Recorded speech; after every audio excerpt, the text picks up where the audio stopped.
Been through it all. He's not gonna. You can't buy boy pretend to have experience, and he hasn't got the experience. It was one of the most idiotic things you can ever set up for any young man going into a fight, in such a big fight. One of the most idiotic things to get a guy to be around. If you're going into war, you're not going to surround yourself by cowards. You're going to surround yourself by people of the same mentality. Absolutely. One of the most sparring. Now we're fighting. It's different, you know. I think it's different. Ready to go. Move on now. We can move on now. Johny Nelson calls it straight. Dubois doesn't belong in with Itauma. And while Dubois fires back saying, "I'll fight Itauma and I'll beat him," it's the same old bravado. Every time the heat rises, Dubois folds. Against Moses, that confidence is nothing but fragile. Daniel Dubois. Daniel Dubois is like a robot, man. You ain't getting to him because he's like oblivious to all what's going on. So Daniel Dubois, he's trying to get him mind. Dubois bangs on about being a savage and throwing bombs, but we've heard this script before. Against Usyk, he said the same and crumbled. Against Itauma's composure, that chaos will be nothing but desperation. Be a savage in there, and we'll talk about it after it's done, but just be a savage, bring chaos. Do you think you have got under his skin, or you're going to get under his skin? I'm going to get under his skin with these punches, with these bombs I'm going to be throwing, so yeah. Now let's see what Moses himself says about his mindset. That's the difference right there. Moses isn't chasing a lucky knockout, he's built for the long game. While Dubois talks chaos, Moses stays calm, calculated, and ready for 10 rounds of discipline. That maturity at his age is frightening. To fight Dillian White for 1 or 2 rounds, like I'm prepared to go for 10 rounds. If it goes that, it goes that. If it doesn't, it doesn't. But like these fights that I'm going into, I'm not going into them thinking I'm gonna knock him out in the first or second round. I'm going in. Johny lays it out. Mentally, this is the true test. Itauma's mindset is bulletproof. While Dubois has shown cracks every time the stage gets big, it's not just about power, it's about who really believes under pressure. She understands that also. There's talk of that fight happening now this year. And again, it's talk. You've got 2 fighters that don't need to fight, 2 fighters that really believe they were the best fighters in the world, that have to come to terms with it mentally. 2 fighters that you know, we probably want the fight more than they do. So with these 2 fighters, it's a choice. And of course, some still try to hype Dubois' chances. Tibbs talks up Dubois' confidence. But let's be real, confidence isn't chin. He's a natural heavyweight, yes, but power means nothing if you can't take what's coming back. Itauma's skill and timing would pick him apart. I feel he knows, and he's grown in confidence since that. I mean, he's in a great place, Dubois, and he can win that fight. He's a big natural heavyweight. And as I say, I felt that the shot selection he used in the first fight was all. Moses himself hit back at all the talk surrounding this fight. That's maturity beyond his years. Moses knows the difference between hype and reality, and he's rooted in the grind. Dubois has been caught up in noise before, but Itauma lives in the truth of the ring. I hear ex-fighters say silly things. It's like, you know what it's like to be a fighter, so why are you saying silly things? And then I just come to like a realization that it's because they haven't been in touch with that reality for such a long time that's what's happened. And I feel like with boxing, it keeps me in constant touch with reality, keeps me constantly in check. Roy comparing Moses to a young Tyson says it all. Explosive, ruthless, and entertaining traits Dubois has never lived up to. While Dubois' biggest nights end in doubt, Itauma's rise is bringing real excitement to the sport. I like Moses a lot. Moses reminds me of a young Mike Tyson. And what I say that is in the fact that, or in the state that, if you put a guy in front of him that he can hit, he gonna get him out of there. And Dillian White was a guy that he could hit, he got him out of there. So that's the same thing Mike did on his way up. I like that coming from Moses because it gets us excited because we might have another guy that can be almost what Mike Tyson was. That's a beautiful thought right there. He may get better, he may not get there, we don't know. But the fact that we see the potential. And even Dubois himself tries to sell the fight with big news. Dubois hypes big news, but it feels more like PR spin. He always says he's 100% ready until the bell rings. Against Itauma's youth, speed, and iron mentality, words won't save him. So, Daniel, you're in the office for a meeting. Is there some fight news coming soon? Yeah, big news announcing soon. So I'll let these guys talk about it. But I'm gonna be well up for it and coming back. Frank and Sam were excited for Daniel's return. I'm more excited by his t-shirt. Yeah.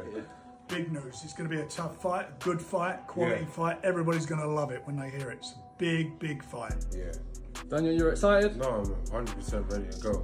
Johny Nelson cuts deep here. He's saying what many whisper: Daniel Dubois isn't just fighting opponents, he's fighting the weight of his own setup. At the elite level, hesitation and family politics can be career killers. Caroline Dubois distanced herself from that structure, but Daniel never did, and it shows. Against the best, you need full independence, the freedom to be ruthless. Nelson believes Dubois lacks that inner strength, and that weakness could haunt him against a young, fearless lion like Moses Itauma. Get you so far, but when you get to elite level, you can't get away with it. I don't think Daniel has the capability, strength in regards to talking to his dad or standing up to his dad or standing up to that setup. I don't think he has the strength to do that, and which is why it will always hold him back. You got to look. This is personal business, so I don't know the ins and outs of it. Caroline, she, as far as I know, she doesn't work with her dad. There must be a reason for that. And while Dubois wrestles with shadows, analysts are praising Moses' very foundations. Adam Smith nails it. Moses isn't just power, he's a puzzle. Close the distance? He cracks you with sharp counters. Stay back? He marches you down with relentless pressure. That balance of speed, distance, and timing is rare in heavyweights. Dubois has struggled with movement his whole career. Joyce bullied him.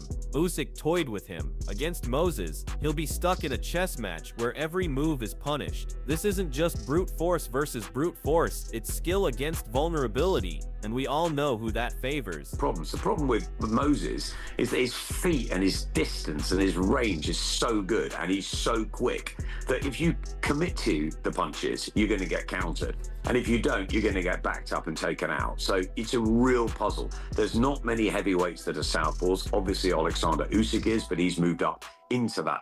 Frank Warren is cautious. He knows the dangers of pushing too fast. Moses skipped the traditional senior amateur route, but he's learning on the job at frightening speed. Warren's job is to steady the ship, but sometimes a fighter's ambition outruns even the promoter's plan. Moses isn't interested in slow progress. He's out to shock the world, and when a talent moves this quickly, it's because they feel untouchable. That hunger is dangerous, and it's exactly why the public believe he's destined to leapfrog Dubois. Is managing him.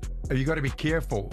Just slow it down a bit, Moses. The name of the game in promoting and managing is when you've, especially young fighters, is bring them in and grounding them, learn their trade, and he's doing it very, very quickly. But you got to remember where the background he come from. He never had a senior amateur bout.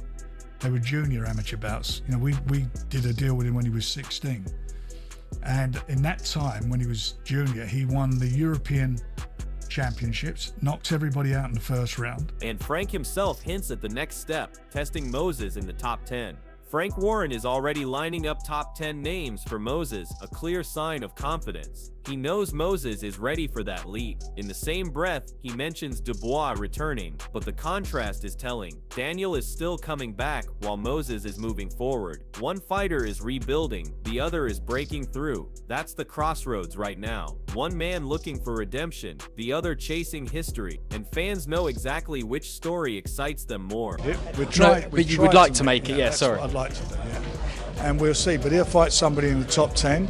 And we've also got, coming back, Daniel.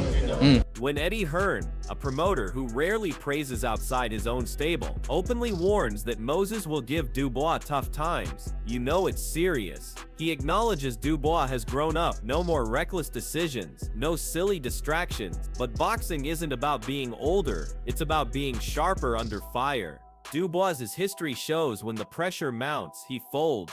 Moses, on the other hand, thrives in chaos. He's younger, faster, hungrier, and hasn't been scarred by brutal defeats. Eddie's point is brutal but true. Maturity doesn't erase the mental ghosts. Dubois can prepare all he wants, but when Itauma unloads bombs, that old doubt will resurface, and once you hesitate against Moses, the fight is over. He's not like he was when he was not taking it seriously and partying and whatever. he can like Moses is going to start having tough times against people who hold a good shot. If this fight between Moses Itauma and Daniel Dubois gets signed, it won't just be another domestic clash, it'll be a battle for the future of British heavyweight boxing. For Dubois, it's about redemption, proving to the world that the label of quitter can finally be ripped away. He's older, more mature, and claims he's ready to rise again. But maturity doesn't erase the scars. Joyce broke his eye socket, Usyk broke his spirit, and every fan knows that history repeats itself under pressure. For Moses, the stakes are even bigger. He's chasing destiny, the youngest heavyweight champion ever, a chance to announce himself as the new king of the division. If he wins, Dubois becomes a stepping stone. If Dubois shocks the world, he rewrites his legacy in one night. So the real question is, who's mentally stronger, the wounded man fighting for pride, or the teenager fighting for history? Drop your thoughts below. Are you backing Itauma's rise, or Dubois' redemption?